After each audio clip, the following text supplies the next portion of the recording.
Hi, it's Miss Christina. Today we're going to read Every Cowgirl Needs a Horse.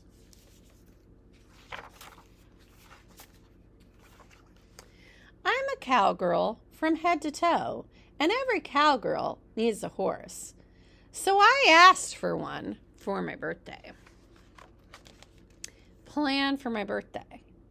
So she turned her house. She mapped it out. She moved the car over. She made a hitching post. She turned her yard into she has a trough, a side yard haystack, a new corral, other stuff she needs, brushes, oats, saddle.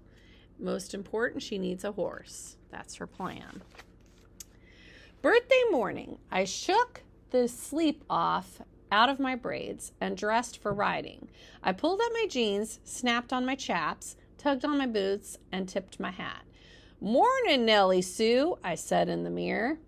"Morning," Mama answered. What would the birthday girl like for breakfast? Something that'll stick to my ribs. I got chores to do.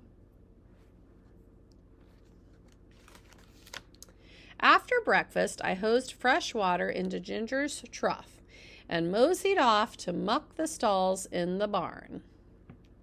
Now, of course, she's pretending. She cleaned out the cage here for her hamster, and she's talking about her fresh water for her dog. Outside, I scattered seeds for the free-range chickadees. Mama called out, "Need a little help?" "No," I said. "What I need is a horse." And she's talking about the birds, but she's pretending that it's the chickens. I wrangled our wagon out of the shed and piled it high with grass harvested from our own backyard. Only the best for my new filly. Dad asked, "You need help?" "No, but I do need a horse," I told him. Again, she's pretending. Lunchtime came, but my horse had not. Still, I worked up an appetite doing chores, and Mama made my favorite chili and beans. After lunch, Daddy hollered, "Time to round him up for cake and ice cream." I looped Ginger's leash into a lasso. Yeehaw! We've got a herding to do. We circled the block, barking and yelling until we scared up a stampede of kids. One little one unbroke away, and I almost had to hog tie him. I threw up my arms and shouted, "I'd do better with a horse."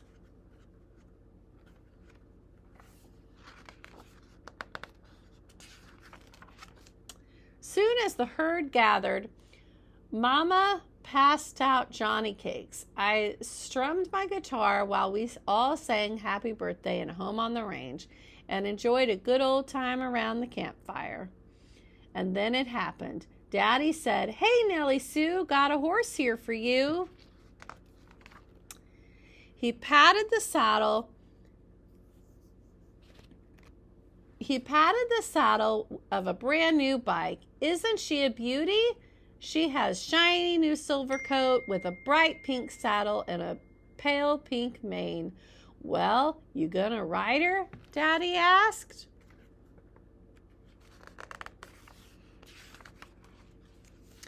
All eyes were on me, and I felt like I swallowed a hay bale. I wasn't real keen on riding a horse with wheels where hooves ought to be. "She's ready for riding," Daddy coaxed. I walked over to her with my palm out flat so she could get a good sniff. "Well, beauty," I whispered, you gonna let me lead you around a little?"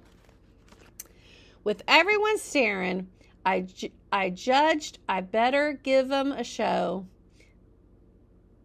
Like a true cowgirl, I put one boot in the stirrup, flung my other leg over the saddle, and I pedaled like I was running from a wild hog. We skedaddled down that hill. Giddy up! Straight over the chicken wire fence and into the garden, right in the middle of Mama's tomatoes. Thud, smack, wham. Beauty was hurt real bad. I hugged her close and hollered for my dad. Look, Daddy, I cried. That chicken wire's poking right through her hoof. Sure enough, Beauty had a puncture wound. Will she be okay? I asked.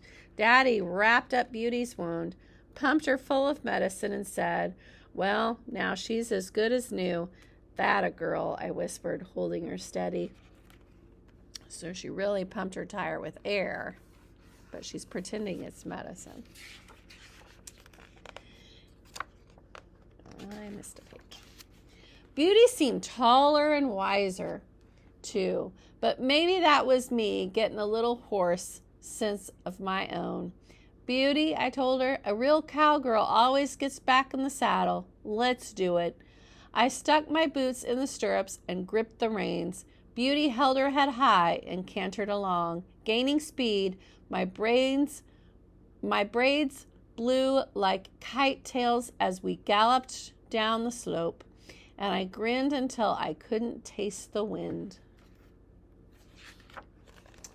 Yes, sir, I'm a cowgirl from head to toe, and all a cowgirl really needs is a horse. And I do have that. The end.